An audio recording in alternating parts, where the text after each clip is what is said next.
ఇది ఒక చారిత్రక నగరమే, భవిష్యత్తున్న నగరమే, కోట్ల మంది ప్రజలు జీవించే నగరమే. ఇంకా రేపు తెలంగాణ వచ్చిన తర్వాత ఈ నగరం ఇట్లుండదు. హైదరాబాద్కు 100 కిలోమీటర్ల రేడియస్ లో మేము బ్రహ్మాండమైనటువంటి శాటిలైట్ టౌన్షిప్ తెచ్చుకుంటాం. ఒక పక్కన సినిమా సిటీ ఉంటుంది, ఇంకో పక్కన ఫార్మా సిటీ ఉంటుంది, ఇంకో పక్కన ఎడ్యుకేషన్ సిటీ ఉంటుంది. హైదరాబాద్ చుట్టూ మెట్రో రైలు వస్తుంది. దాని నుంచి మొత్తం కంప్లీట్ కనెక్టివిటీ ఇంటర్నెట్ ఎయిర్పోర్ట్ కూడా ఉంటుంది. మేము బ్లూ ప్రింట్ తయారు చేసి పెట్టుకున్నాం. రేపు హైదరాబాద్ ఎట్లున్నానో, ఏ హైదరాబాద్ చూడాలని తెలంగాణ ప్రజలు కలలు కంటున్నారో మాకు అవన్నీ కూడా ఉన్నాయి. ఇక్కడ అమాయకంగా ఎవరు లేరు. రేపటి నుంచి దుమ్ము లేపుతాం. మెట్రో రైలు వెంటనే ఆపాలి. మెట్రో రైలు ప్రాజెక్టు నేను ముఖ్యమంత్రి గారిని ఎల్ఎన్టీ వాళ్ళు హెచ్చరిస్తా ఉన్నా.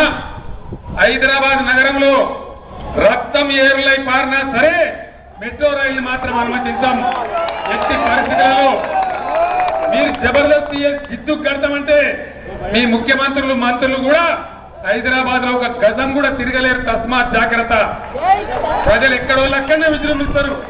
మహిళలు కూడా రోడ్డు మీదకి వచ్చి మీ కాళ్ళను పట్టుకుని